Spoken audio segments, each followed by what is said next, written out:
Vous aimez marcher en forêt, jardiner ou vous promener dans les sentiers? Ça fait du bien.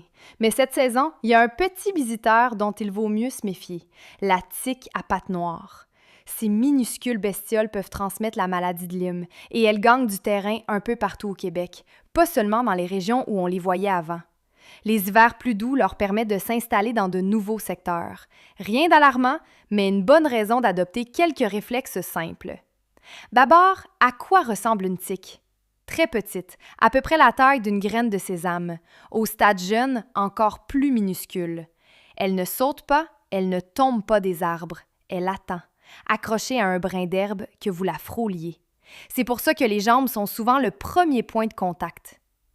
Comment se protéger?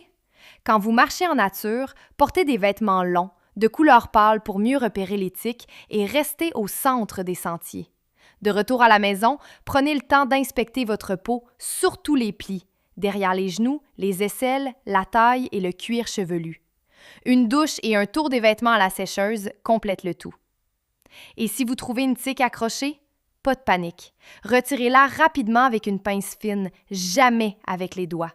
Saisissez-la tout près de la peau et tirez doucement, sans tordre. Oubliez les vieux trucs comme l'huile ou l'allumette, ça ne fonctionne pas et ça peut même empirer les choses. Ensuite, nettoyez la zone et notez la date de la piqûre. Le bon réflexe, c'est d'en parler à un pharmacien ou à un professionnel de la santé qui pourra évaluer si une mesure préventive est utile. Et surveillez l'apparition d'une rougeur qui s'étend, de la fièvre ou une fatigue inhabituelle dans les jours qui suivent. Plus c'est pris tôt, mieux c'est. Si vous avez un doute après une piqûre, nos équipes sont là pour vous, à nos points de service au Québec comme en ligne. Article rédigé par Geneviève Dosti, rédactrice santé chez Clinique Omicron.